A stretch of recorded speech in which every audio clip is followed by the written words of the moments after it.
நீங்க 40,000 சம்பளம் வாங்குற நபரா?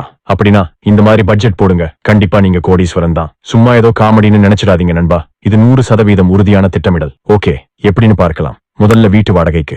அது ஒரு சிறிய அளவு வீடு அல்லது 1 BHK வீடா இருக்கலாம். சோ வாடகைக்காக ஒரு 10,500 ரூபாய் எடுத்து வைக்கிறோம். அடுத்ததா போன் ரீசார்ஜ், வைஃபை கட்டணம், எலக்ட்ரிசிட்டி. இதுக்காக ஒரு 2,100 ரூபாய் எடுத்து வச்சிடணும். நெக்ஸ்ட் பஸ்ல போறது, ட்ரெயின்ல போறது, ஆட்டோல போறதுன்னு போக்குவரத்து செலவுக்காக ஒரு 3,200 ரூபாய் எடுத்து வச்சிடணும். அடுத்தது உணவு மற்றும் மளிகை பொருட்கள். வீட்டுல சமைச்சு சாப்பிட்டாலும் சரி, ஆர்டர் பண்ணி சாப்பிட்டாலும் சரி. சோ ஃபுட்க்கு 9,500 ரூபாய் எடுத்து வச்சுக்கோங்க. அடுத்ததா குளியலறை பொருட்கள், கழிப்பறை பொருட்களுக்காக 2,800 ரூபாய். அப்புறம் மருந்து மற்றும் மருத்துவ அவசர நிலைக்காக ஒரு 4,000 ரூபாய் ஒதுக்கி வைக்கிறோம். இவ்ளோ கஷ்டப்பட்டு உழைக்கிறோம். பொழுதுபோக்குக்கு ஒண்ணுமே இல்லனா அது நியாயமா? சோ மூவி, பார்ட்டி போன்ற பொழுதுபோக்குக்காக 2,500 ரூபாயை வைத்துக் கொள்வோம். சரி, எல்லா செலவும் போக இப்போ நம்ம கிட்ட 5,500 ரூபாய் மிச்சம் இருக்குது. கரெக்டா? இப்போதான் முக்கியமான கட்டத்தில் இருக்கிறோம். இந்த 5,500 ரூபாய் கண்ண மூடிட்டு அப்படியே SIP முதலீட்டில் போட்டு வையுங்க.